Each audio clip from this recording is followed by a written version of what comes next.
வணக்கம் மக்களே, இது தமிழ் குருகுலம் 2.0 பேசிக்கிட்டு இருக்கிறது உங்கள் சத்யா. இன்றைக்கி ஒரு சுவாரஸ்யமான தலைப்போடு தான் வந்திருக்கிறேன். பெண் கல்வி. ரிக் வேதத்தில் பெண்களின் பங்கு, பெண் ரிஷிகாக்கள், பிரம்மவாதினிகள், வேதகால பெண் கல்வி இப்படின்னு பல பெண்களின் கோணங்களை பற்றி தான் பார்க்க வந்திருக்கேன்.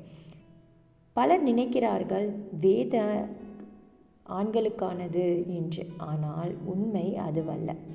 வேதம் ஆண்களுக்கானதா அப்படின்றது ஒரு கொஷின் மார்க்கு தான்.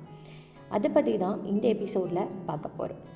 ரிக்வேதம் இயற்றப்பட்ட காலம் பொதுவாக பொ.ஆ.மு. 1500 முதல் பொ.ஆ.மு. 1000 வரையிலான காலகட்டம். அதாவது ரிக்வேதம் கிமு 1500 காலத்தை சேர்ந்தது. ஆண் ஆதிக்க சமூகத்தில் உருவானாலும் பெண் குரலை முற்றிலும் மறுக்கவில்லை.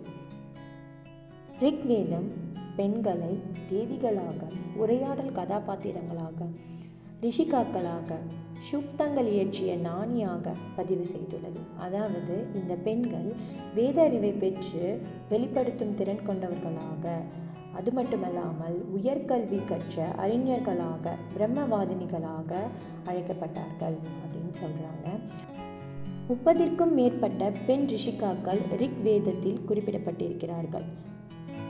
அப்படிப்பட்ட முக்கிய ரிஷிகாக்கள், அதாவது பிரம்மவாதிகளின் ஒரு சிலரை பற்றி தான் இன்றைக்கி பார்க்க போகிறோம். அதில் ரொம்ப முக்கியமானவங்க வாக் அம்பிரினி அப்படின்றவங்க. அவங்கள ஒரு பெண் சக்தியின் உச்சம் அப்படின்னு சொல்கிறாங்க. இவர் மிக முக்கியமானவர். வாக் அம்பிரினி என்றவர் ரிஷி அம்பிரனரின் மகள். ரிக் வேதத்தில் மண்டலம் 10 சூக்தம் 125 தேவி சூக்தம் இயற்றியுள்ளார். இந்த பாடலில் அவர் என்ன சொல்கிறாங்க அப்படின்னா, நானே வாக்கு, நானே எல்லா தேவர்களுக்கும் சக்தி, நானே பிரபஞ்சத்தை இயக்கும் ஆற்றல் அப்படின்னு சொல்கிறாங்க. ஆமாம் இல்லையா? நாம் கூட பார்த்துருக்கோம் இல்லைங்களா?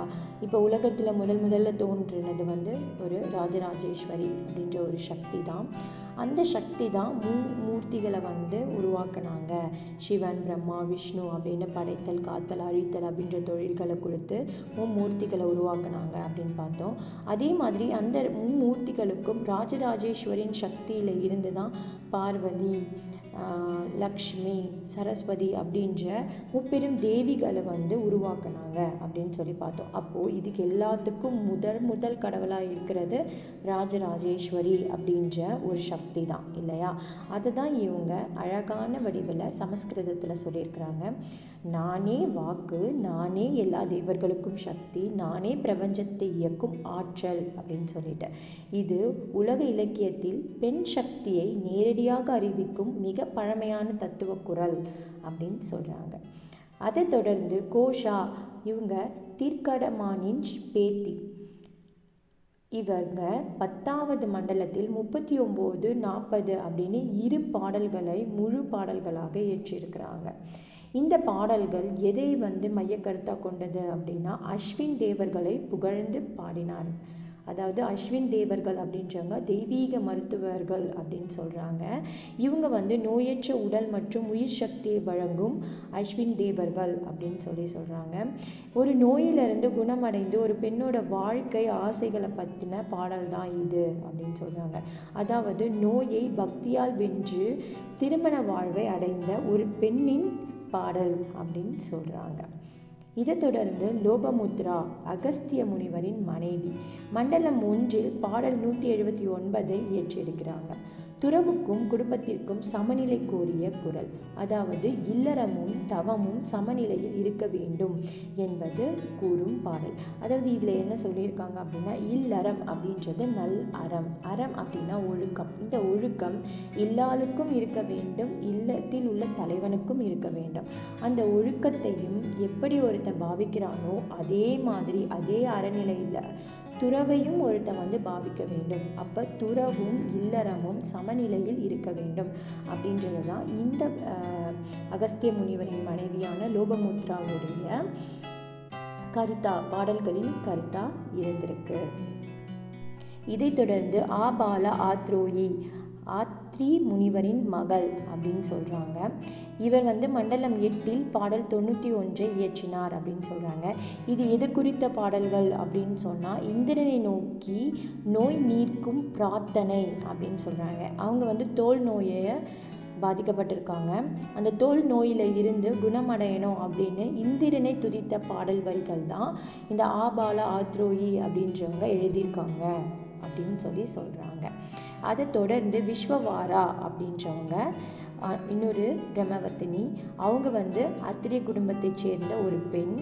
இவர் மண்டலம் 5 பாடல் 28 அக்னிக்கு அர்ப்பணிக்கப்பட்ட பாடல் வரிகளை இயற்றியிருக்கிறாங்க அப்படின்னு சொல்கிறாங்க. அதாவது ஒரு பெண் யாகம் செய்து மந்திரம் உச்சரிக்கும் பொருட்டு குறிப்பிடப்படுகிறது அப்படின்னு சொல்கிறாங்க.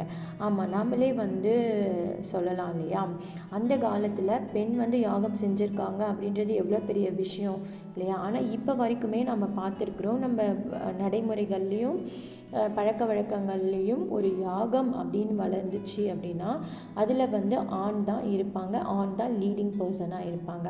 இதுவே நம்ம வீட்டிலையே ஒரு யாகம் வளர்க்குறாங்க, அதாவது கணபதி ஹோமம் பண்ணுறாங்க அப்படின்னு சொன்னால், இல்லை சமய சடங்குகள் செய்கிறாங்க அப்படின்னு சொன்னால் அதில் யாகம் வேள்வி நடக்கும்போது தம்பதியர்களாக கலந்துக்குவாங்க. பட் அந்த தம்பதியர்களில் ஆண்கள் தான் அந்த லீடிங் போர்ஷன்ஸாக இருப்பாங்க அப்படின்னு நம்ம கண்ணார பார்த்துருக்கோம். தம்பதியர்களாக தான் கலந்துக்கணும் ஒரு யாகத்தில், கல்யாணமானவர்கள் தான் கலந்துக்கணும், அதுலேயும் தம்பதியர்களாக தான் அவங்க கலந்துக்கணும் அப்படின்னு கேள்விப்பட்டிருப்போம். ஆனாலும் தம்பதியர்களாக கலந்துக்கிட்டாலும் அந்த லீடிங் போர்ஷனை பார்க்கறது ஒரு ஆணாக தான் இருப்பாங்க இல்லையா. ஆனால் அந்த காலத்திலேயே ஒரு பெண் யாகம் செய்து மந்திரம் உச்சரித்தாங்க அப்படின்றத இந்த பாடல்கள்லேருந்து நாம் தெரிஞ்சுக்கலாம். இதை தான் விஸ்வவாரா எழுதியிருக்கிறாங்க. ஒரு பெண் யாகம் செய்து மந்திரம் உச்சரித்ததை பொறுத்து அந்த பாடல் வரிகள் இருந்திருக்கு அப்படின்னு சொல்கிறாங்க. அதைத் தொடர்ந்து சூரிய சாவித்திரி. இவர் சூரிய தேவனின் மகள். மண்டலம் 10 பாடல் 85 திருமண பாடல்களை பற்றி இயற்றியுள்ளார் அப்படின்னு சொல்கிறாங்க. இன்றும் இந்து திருமண நிகழ்ச்சிகளில் இந்த பாடல்கள் ஒலிக்கப்படுகின்றன அப்படின்றத சொல்கிறாங்க.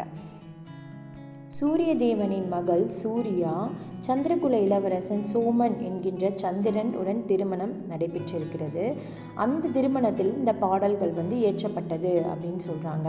இந்த பாடலின் சிறப்பு என்ன அப்படின்னா, மணமகன் மணமகள் உறவு, இல்லற வாழ்க்கை, தாம்பத்திய ஒற்றுமை, சமூக வாழ்வின் ஆன்மீக அடித்தளம், இந்த சுற்றத்தை தான் இந்து திருமண ஆதார வேத பாடல்களாக கருதப்படுகிறது அப்படின்னு சொல்கிறாங்க. என்ன சொல்லியிருக்காங்க அப்படின்னா, எல்லா தேவர்களும் எங்கள் இரு மனங்களையும் ஒன்றுபடுத்துவார்களாக, நீர் போல நம் இதயங்கள் ஒன்றாகட்டும், பிரபஞ்ச சக்திகள் எங்களை இணைத்து காட்டும், இந்த இணைப்பு வாழ்நாள் முழுவதும் நிலைத்திருக்கட்டும். இதுதான் இந்த பாடல் வரிகளில் இருக்கிற அர்த்தங்கள் அப்படின்னு சொல்கிறாங்க. அதாவது இந்த திருமணம் அப்படின்றது ஆன்மீக மற்றும் சமூக ஒப்பந்தம். அதே மாதிரி கணவன் மனைவி அப்படின்னா சமநிலை உடைய ஒரு இணை. இல்லறம் அப்படின்றது தர்மத்தின் அடித்தளம். பெண் அப்படின்றவங்க வேத அறிவு பெற்ற பிரம்மவாதினிகள். இதுதான் மைய கருத்தாக இந்த பாடலில் இருந்திருக்கு அப்படின்னு சொல்கிறாங்க.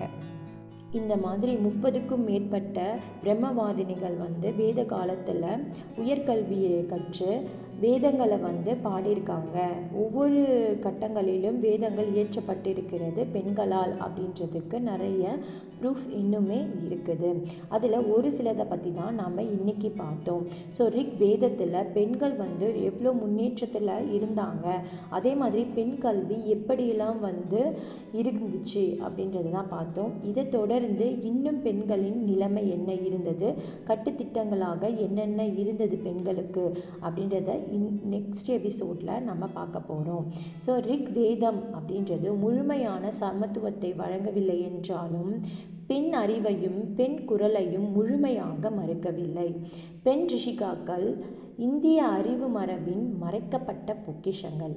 இந்த உண்மைகளை நாம் மீண்டும் வெளிச்சத்துக்கு கொண்டு வர வேண்டும். இதை பற்றினது தான் இந்த எபிசோட் அப்படின்றதில் ரொம்ப கர்வமாகவே நான் சொல்லிக்கலாம். இது தமிழ் குருகுலம் 2.0 வரலாற்றை அரசியலாக்காமல் உண்மையோடு பேசும் முயற்சி. இந்த வீடியோ பிடித்திருந்தால் லைக் பண்ணுங்கள், ஷேர் பண்ணுங்கள், சப்ஸ்கிரைப் பண்ணுங்கள். மீண்டும் ஒரு நல்ல சுவாரஸ்யமான எபிசோடுடன் சந்திக்கிறேன்.